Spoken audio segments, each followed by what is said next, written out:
اتنا پیارا دین, اتنا خوبصورت دین کہ غریب کی دیوار پر کیچڑ لگ جائے اور آپ کو اتنی تکلیف ہو, میں اس دین سے دور کیوں ہوں. یہاں روز یورپ کہتا ہے کہ مسلمان جھوٹی شادیاں کرتے ہیں, دنگا فساد کرتے ہیں, نیشنلٹی لینے کے لیے جھوٹ بولتے ہیں, جانے کس کس قسم کے لوگ پاپڑ بیلتے ہیں, کس کس طرح اپنا ایمان بیچتے ہیں, کیا انداز ہم اختیار کرتے ہیں. ہمارے کردار نے لوگوں کو مذہب اور دین کا باغی بنا دیا.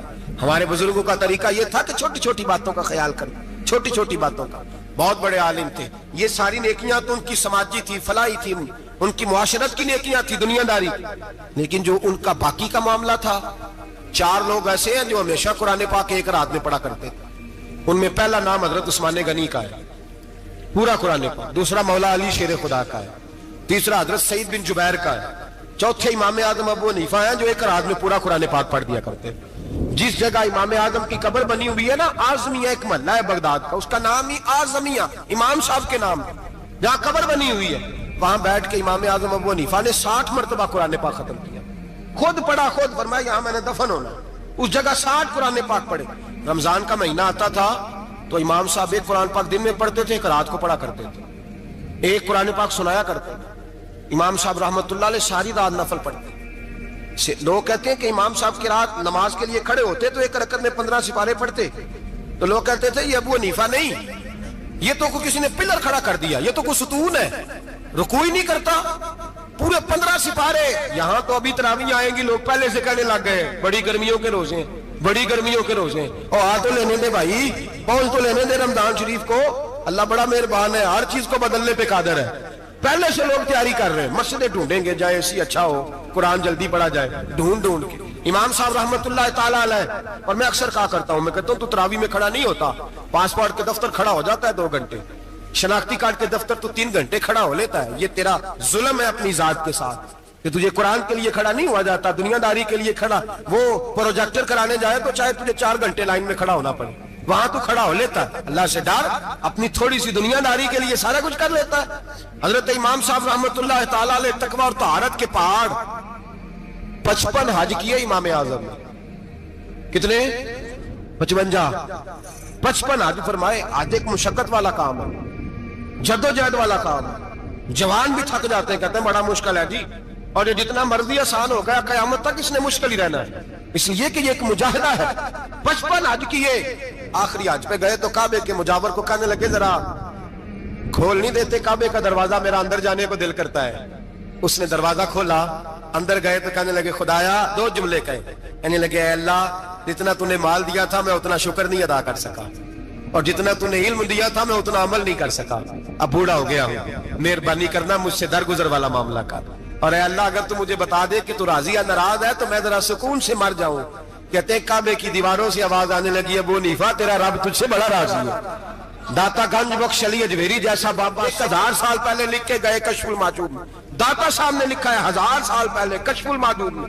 داتا صاحب فرماتے ہیں میں حضرت بلال کی قبر پہ حاضری دینے گیا, یعنی 1000 سال پہلے کے مسلمان بھی قبروں پہ مزاروں پہ جایا کرتے تھے. داتا صاحب لکھتے ہیں, کہتے ہیں ملک شام میں حضرت بلال حبشی کی قبر پہ حاضری دینے گیا, میں قبر پہ حاضری دے کے تو ساتھ لیٹ گیا, میری آنکھ لگ گئی, مجھے خواب میں نبی پاک کا دیدار نصیب ہوا. گویا حاضری حضرت بلال کی, اور برکت یہ کہ وہاں مجھے مصطفیٰ کا دیدار نصیب ہو رہا ہے. فرماتے ہیں نبی پاک میری خواب میں آئے, حضور نے ایک بوڑھے بابے کے گلے میں ہاتھ ڈالا ہوا ہے اور اپنے ساتھ چلا رہے ہیں. میں نے عرض کی یا رسول اللہ یہ کون ہے؟ تو نبی پاک نے فرمایا یہ تیرا امام اعظم ابو حنیفہ ہے.